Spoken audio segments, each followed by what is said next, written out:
Development Fund, Senate Oversight and National Gender Affirmative Action Funds, establishment of the position of the Leader of Opposition, and the improvement of parliamentary oversight of the executive. And for the record, Parliament has already approved the parliamentary oversight of the executive, and shortly, cabinet secretaries will be appearing before the House to answer questions. The other items are still in Parliament.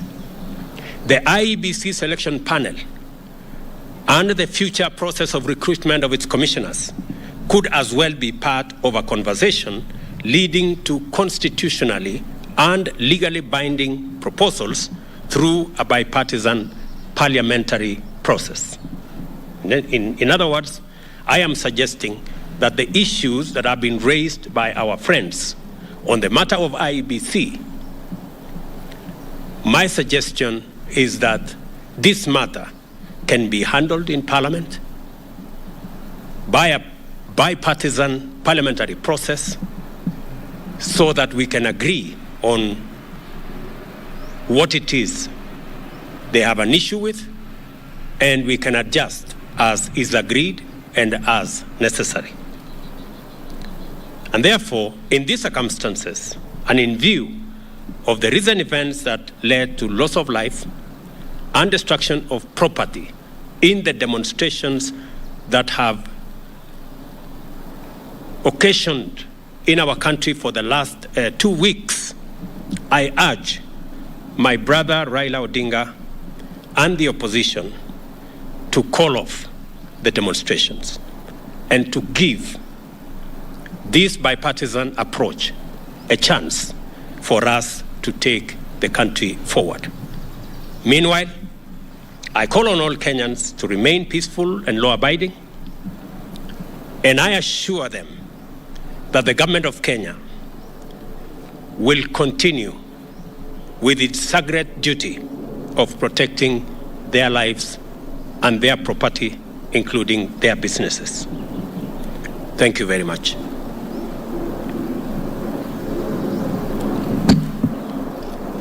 I can take 1 or 2 questions.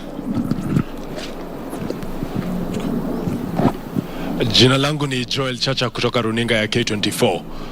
Baadhi ya matakwa ya Azimio vile vile ni kuhusiana na gharama ya juu ya maisha. Je, Wakenya watarajie kupungua kwa bei ya bidhaa muhimu kufikia lini? Tuko na mpango kamili ambaye tunashughulikia gharama ya maisha. Kwa mara ya kwanza tumesajili wakulima milioni 5. Tuko na mbolea milioni 6. Saa hizi wakulima wetu wanashughulika na kupanda chakula kote katika taifa letu la Kenya. Juzi nilitangaza ya kwamba tumeagiza chakula kutoka nje na itaanza kufika wiki hii. Tuhakikishe ya kwamba pale kutakapotokea pengo ya kukosekana kwa chakula kabla hatujapata ile chakula ambayo tunazalisha mashambani na wakulima wetu, tutakuwa na nafasi ya kutumia chakula ambayo tumeagiza kutoka nchi za nje. Tumeagiza mahindi, tumeagiza mchele, tumeagiza maharagwe, tumeagiza chakula ya aina nyingi ambazo tayari tulipatiana ilani kwa wakulima wetu kwamba kama kuna mkulima yeyote ambaye bado wako na chakula katika magala zao waziuze, kwa sababu kuanzia mwezi huu tutapata chakula kutoka nje ya nchi. Na pili, ni watangazie Wakenya ya kwamba mahali tulipata gharama ya chakula pale ilikuwa shilingi 230. Fikia sasa ni shilingi 180. Kumaanisha ya kwamba zile hatua tumezichukua zimeanza kupunguza gharama ya maisha, lakini mpango yetu ni mpango ambayo inaitwa sustainable. Ndio sababu tunashughulika na wakulima wetu.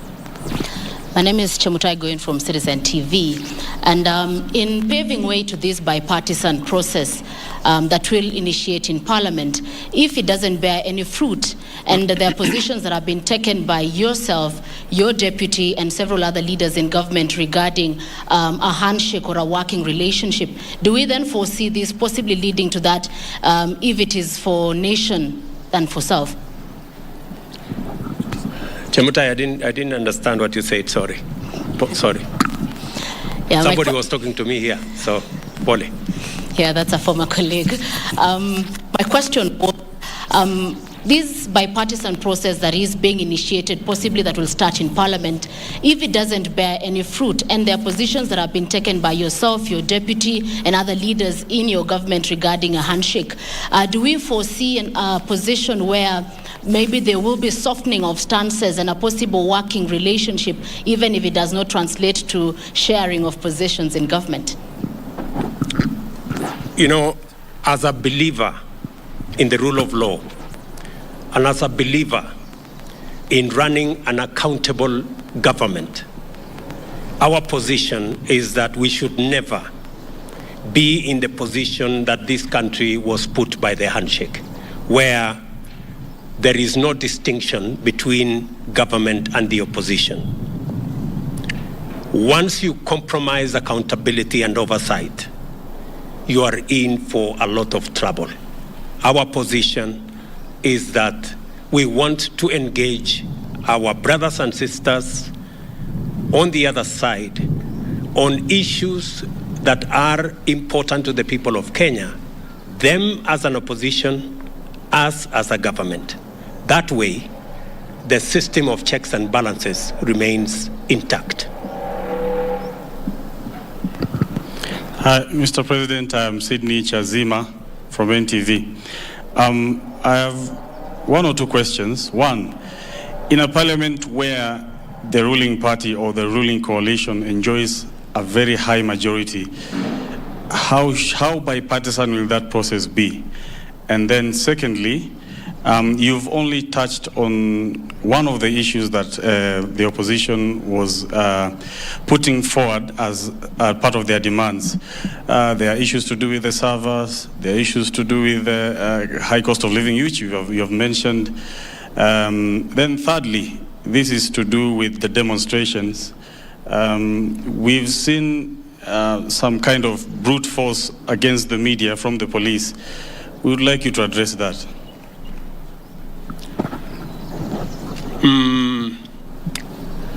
On your first issue, we've been this road before.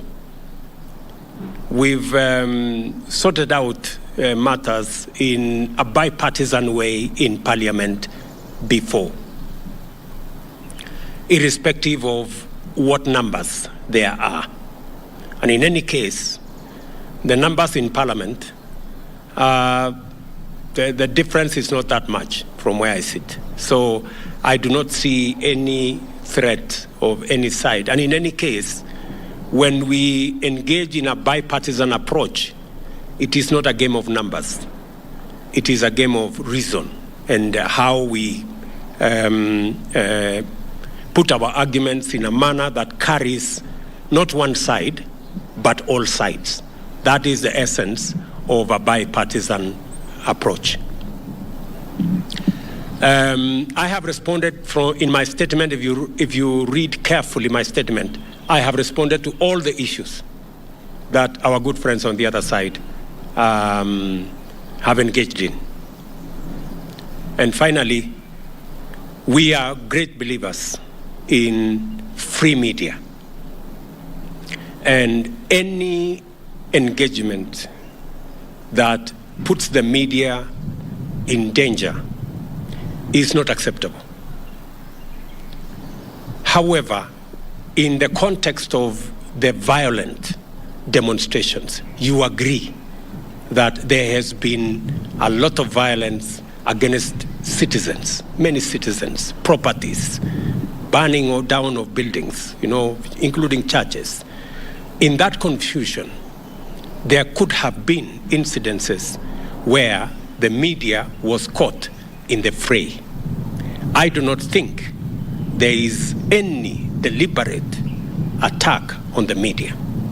And if there was such deliberate attack on the media, I can tell you we would be opposed to it and we would not support it and we would actually deal with it, because we believe that the media should be left to carry out its duties, its broadcasts, irrespective of how unfair they may be. It doesn't really matter.